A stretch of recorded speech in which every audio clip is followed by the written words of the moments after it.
The moment I stepped through the front door after work, I was met by flashing lights and an atmosphere so heavy it nearly crushed me. My wife stood there, eyes red and streaming, or pretending to be, and flanked by two police officers. One of them stepped forward and delivered a sentence that sucked the breath straight from my lungs. "You're under arrest for the murder of your son." I blinked, unable to comprehend what I'd just heard. My voice barely rose above a whisper as I tried to speak. "That's not possible. My son is—" But I never got to finish the sentence. Cold steel clamped around my wrists before the words could leave my mouth. Click. Neighbors peeked from windows and doorways as I was led away in handcuffs. My world, everything I had built, crumbled in that instant. As far as everyone else was concerned, that was the end of my story. But they didn't know the truth. For 7 years, I loved that boy with everything I had. Ryan wasn't biologically mine. He came from her first marriage, but blood never meant a thing to me. In every way that mattered, he was my son. He called me Dad. I taught him how to balance on 2 wheels, how to stay afloat in water, how to make bunny ears with shoelaces. I sat beside him through fevers, nightmares, and messy science projects. He was the one anchor in a life that was slowly unraveling. He was the only reason I stayed when the cracks in my wife's mask started showing. Kara, my wife, was once the picture of charm in public. Sweet, graceful, convincing. But behind closed doors, she was something else entirely. Cold, manipulative, calculated. The type to smile while biting her tongue bloody. She had a gift for distorting the truth until it snapped, and an even greater gift for wearing the mask of a victim. Ryan's biological father was a ghost from the past, a junkie, long out of the picture, possibly dead by now. Kara never shed a tear for him. But she wept when the checking account ran low. She cried when I began asking questions about money that didn't add up. She sobbed when I voiced concern over Ryan coming home from school looking like he'd seen a ghost. I tried to dismiss the signs, convince myself I was imagining things. Until one night, from behind a closed door, I heard her scream at him. "You ruined everything. You little parasite.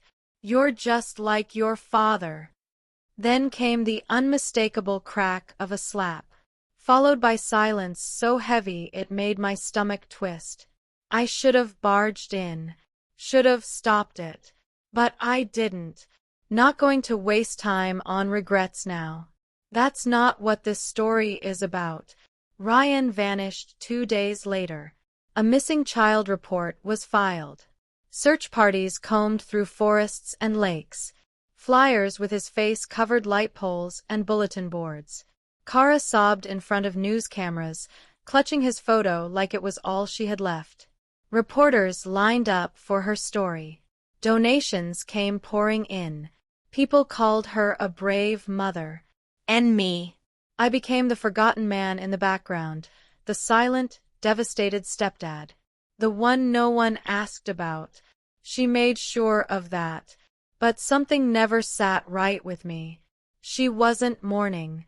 She was free, almost peaceful, like something heavy had been taken off her shoulders. Suddenly, she was dressing up again, dabbing on perfume, taking long, indulgent baths, leaving the house at night with no explanation.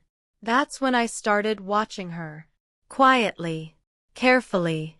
I came across a pile of receipts, hotel stays, all linked to the same recurring name, Jeremy Hayes. That name rang a bell. He was an old flame of Kara's. A private investigator confirmed he'd been in town recently. And guess who was caught entering our house while I was at work? That was just the beginning. The moment everything truly unraveled was when I uncovered Ryan's favorite stuffed wolf. It was filthy, torn, and buried under 6 inches of soil behind the shed. I didn't cry.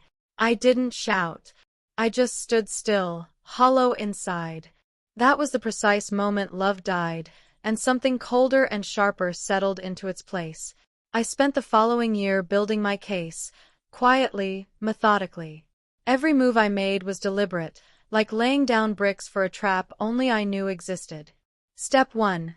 I brought in my own investigator, who documented Kara's late-night meetings with Jeremy. Step 2. I dug through my old hard drives and recovered deleted data. What she didn't know was that some of her messages had been synced to a cloud account. One stood out. It was from 3 days before Ryan vanished. "We can't do this while he's still here. He's a risk," Kara responded. "Not for long. Trust me." No names. No direct confessions. But it was enough. I took the evidence to a retired detective I trusted. Nothing official. Off the books. He handed me something more valuable than action. A direction. A cold trail that hadn't gone completely dead. So I adapted. I played the grieving man trying to rebuild. I stopped asking questions. I gave her the illusion that she'd won. And once she felt untouchable, I set my plan in motion. Exactly 1 year after Ryan disappeared, I walked into the police station with a box packed tight with proof. At first, they didn't take me seriously. Until they saw what I had: texts, surveillance footage, a money trail leading back to Jeremy. But that wasn't the real shocker. Ryan wasn't dead. Not completely. That was the part she never saw coming. The night she shoved him down the stairs and left him bleeding, unconscious, she called Jeremy in a panic. But I found Ryan first. Barely breathing, but alive. I didn't call the police. I didn't call her. I contacted the only person I could count on, my sister, a nurse living 2 states away. Together, we made Ryan disappear. New name. New school. A fresh start. Kara thought she'd buried him under the weight of her lies. And I let her believe that. I needed her to live inside that false reality. To rot in it. So I played along. I told the authorities he was dead. I gave them just enough evidence to put the blame on me. That's when the cops showed up at my doorstep. The morning after my arrest, I asked for one visitor, Kara. She walked in like she was headed to a brunch date, smug and polished. I leaned forward across the table, letting her soak in what she thought was her victory. Then I murmured, "You really should have been smarter with your texts." Her entire expression collapsed. "I gave them everything," I said, voice calm. "The call logs. The financial records. The photos of you and Jeremy. Oh, and that stuffed wolf behind the shed? That was mine. I found it." She cracked, visibly. "You'll never prove any of it," she snapped. I smiled. "I already did. And Ryan, he's alive." Her face turned paper white. Her lips parted, but no sound came out. "You buried a lie, Kara. But now, the truth's dug you out." That night, all charges against me were dismissed. By the next morning, the headlines were everywhere, like something out of a thriller novel. Stepmother frames husband in murder hoax. Child found alive. Kara was arrested. Jeremy, too. They each tried to pin it on the other. It didn't matter. The evidence was airtight. Ryan, now legally my son, is safe. He's healing, smiling again. He doesn't know everything. Not yet. But one day, I'll tell him. I'll tell him how his mother tried to erase him. And how I brought her entire world down. Not with rage, not with violence, but with quiet, undeniable truth. Because real revenge isn't about fury. It's about facts. About patience. About silence. And silence, it speaks the loudest.